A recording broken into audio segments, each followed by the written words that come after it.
Transfer মার্কেটে এখন প্রচুর নাম। আমি আগে থেকেই বলে রেখেছিলাম যে সুপার কাপ শুরু হবার আগে মোহনবাগানের আইএসএল কাপ শেষ হবার পর বেশ কিছু নাম উঠবে এবং সেই অনুযায়ী প্রচুর নাম উঠেছে। যতদূর খবর আছে আপনারাও জানেন যে মোহনবাগানে এক বা দুজন বিদেশি চেঞ্জ হওয়ার সম্ভাবনা রয়েছে, কিন্তু নাম উঠছে প্রচুর প্লেয়ারে। তো এক্ষুনি কনফিউজ হওয়ার দরকার নেই, ট্রান্সফার মার্কেটটা খুলুক। আস্তে আস্তে যে যতগুলো নাম বেরিয়েছে তার মধ্যে বেশ কিছু নাম ক্যান্সেল হয়ে যাবে, তারপরে একটা দুটো নামই পড়ে থাকবে, তার মধ্যে থেকেই এক দুজন আসবে। তো আমার কাছে আর কোনো নতুন নাম নেই মোহনবাগানে আসতে পারে বা মোহনবাগানের সঙ্গে খুব বেশি কথাবার্তা এগিয়ে গেছে প্রায় ফাইনালের দিকে, এরকম কোনো নাম আপাতত নেই। এবং আমি স্বীকার করে নিচ্ছি যে যারা ট্রান্সফার নিউজ এই সময় জানতে চান, এই সময় ট্রান্সফার নিউজ দেওয়ার মতো বা সবার আগে একটা খবর ব্রেক করার মতো ক্ষমতা বা সোর্স আমার নেই। যতক্ষণ মোহনবাগানের খেলা চলে, নতুন টিম তৈরি হয়, তার বিশ্লেষণগুলো আমি করতে পারি, কিন্তু এই সময়টা যতদিন না আবার নতুন সিজন শুরু হচ্ছে, আমার ভিডিও থেকে খুব বেশি ইনফরমেশন বা খুব বেশি নাম কিন্তু আপনারা পাবেন না, এটা আমি স্বীকার করে নিচ্ছি। এবং এখন যে নামগুলো মার্কেটে ঘুরছে সব কিছুই মোহনবাগানের পুরনো টার্গেটগুলোর মধ্যেই রয়েছে। যেমন কার্টিস বুটের নামও উঠেছে, আপনারা জানেন বহু বছর ধরে কার্টিস বুটের নাম মোহনবাগানের সঙ্গে একটা লিঙ্ক হচ্ছে। আবার কিছুদিন পরে সেই নামগুলো আস্তে আস্তে চলে যাবে মার্কেট থেকে। তো এই মুহূর্তে আমি কোনো নাম নিয়ে বা কোনো এর মধ্যে ঢুকতে চাইছিও না। আগামীকাল মোহনবাগানের খেলা আছে, খেলাটা যতই জুনিয়ররাই খেলুক আর যাই খেলুক না কেন, মোহনবাগান জার্সি পরে খেলবে, তারা মোহনবাগানের নাম নিয়ে খেলবে। তো ন্যাচারালি আমরা তাদেরকে সাপোর্ট করব এবং সেই ব্যাপারে আমার যথেষ্ট ইন্টারেস্ট রয়েছে খেলাটা নিয়ে। হয়তো বিশাল ভালো কিছু করতে পারবে কি পারবে না সেটা সময়ই বলবে, তবে প্লেয়াররা কীরকম খেলছে, আমাদের ভবিষ্যৎ প্লেয়াররা যারা একাডেমির প্লেয়ার, যারা ভবিষ্যতে মোহনবাগানকে রিপ্রেজেন্ট করবে, সবাই নয় তাদের মধ্যে কেউ কেউ, তাদের একটু দেখে নেওয়ার সুযোগ রয়েছে এই ম্যাচগুলোতে। আর যদি প্রথম ম্যাচের থেকে এগোতে না পারে তাহলে একটাই ম্যাচ থাকবে। প্রথমে যদি আলোচনা করে নিই যে কেরালা ব্লাস্টার কী ধরনের খেলছে। কেরালা ব্লাস্টার কিন্তু ম্যাক্সিমামই লং বলে খেলছে এবং ওদের অ্যাটাকগুলো মেনলি জেনারেট হচ্ছে উইং দিয়ে। তো উইংয়ের অ্যাটাকগুলোকে আমাদেরকে আটকাতে হবে।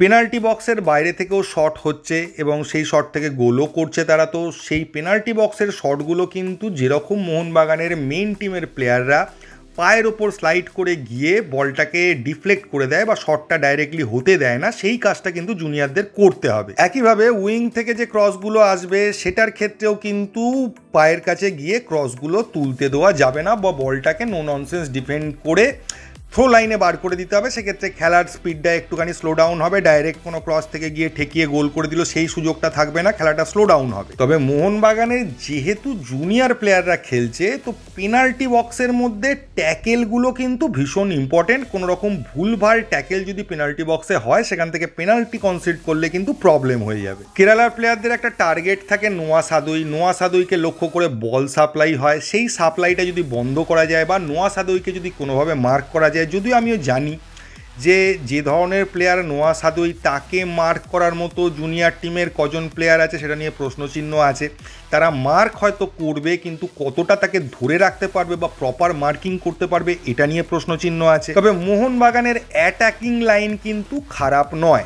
যদি সাহাল আশিক কুরুনিয়ান প্রথম থেকে খেলে তাহলে অ্যাটাকটা ভালো জায়গাতেই থাকবে, কিন্তু ডিফেন্স নিয়ে চাপ আছে। নুনোরেস দীপেন্দুকে নিয়ে মনে হয় না অতটা চাপ হবে, কিন্তু বাকি যে দুজন সাইড ব্যাক আছে তাদের ওপর অনেক কিছু নির্ভর করে আছে। তাদের ডিফেন্ডের ওপর বা ডিফেন্ডিংয়ের ওপর ম্যাচের ভাগ্য অনেকটাই নির্ভর করবে। তো চলুন মোটামুটি এক নজরে কীরকম হতে পারে মোহনবাগানের ফার্স্ট 11 বা আমাদের বাস্তব স্যার কীরকম ফার্স্ট 11 নামাতে পারেন সেটা নিয়ে একটু আলোচনা করা হয়ে যাক, দেখে নেওয়া যাক কীরকম হতে পারে মোহনবাগানের ফার্স্ট 11। প্রথমে বলে রাখি, প্রচুর জুনিয়র প্লেয়ার রয়েছে, কাকে খেলাবে না সেটা পুরোটাই বাস্তব রায়ের ওপর ডিপেন্ড করে আছে।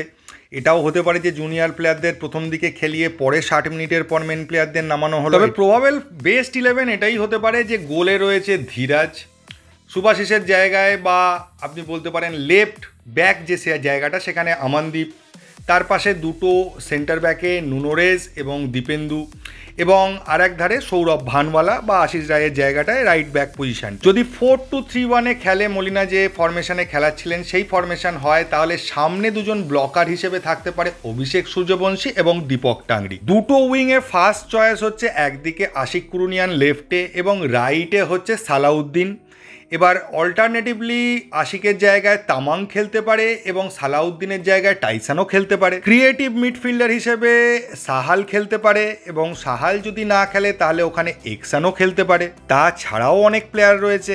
স্ট্রাইকার হিসেবে প্রথম চয়েস অবশ্যই সুহেল ভাট, এছাড়া সার্থও রয়েছে, সার্থও ভালো গোল স্কোর করতে পারে। তো এটাই মনে হচ্ছে মোহনবাগানের বেস্ট 11 হতে পারে যেরকম লাইন আপ রয়েছে, বা আরও ভালো করে বললে বলতে পারেন সমস্ত জায়গায় যদি মেন প্লেয়ারগুলোকে খেলানো হয় যারা সব থেকে ভালো খেলে সেই পজিশনে, তাহলে এইরকম একটা লাইন আপ হতে পারে।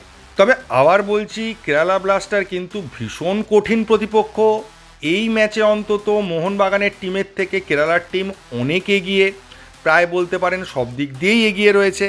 কিন্তু অন্যদিকে দেখলে মোহনবাগানের সবথেকে বড় অ্যাডভান্টেজ হচ্ছে মোহনবাগানে যে প্লেয়াররা খেলবে তাদের নিজেদের প্রমাণ করার একটা বিশাল তাগিদ কিন্তু রয়েছে। এত বড় মঞ্চে তারা সুযোগ পেয়েছে, বড় বড় টিমের সঙ্গে খেলার তারা সুযোগ পেয়েছে, বিভিন্ন টিমের মেন 11-এর সঙ্গে লড়াই করার সুযোগ পেয়েছে। তো সেই সুযোগটা আশা করি তারা হাতছাড়া করবে না এবং নিজেদের প্রমাণ করার জন্য 100% দিয়েই তারা লড়বে, এইটুকু বিশ্বাস তাদের প্রতি আমাদের রয়েছে। আর মোহনবাগানের অ্যাটাক নিয়ে বলতে গেলে এটাই বলতে হয় যে মোহনবাগানের যে মেন অ্যাডভান্টেজটা রয়েছে সেটা হচ্ছে জুনিয়র প্লেয়ারের স্পিড।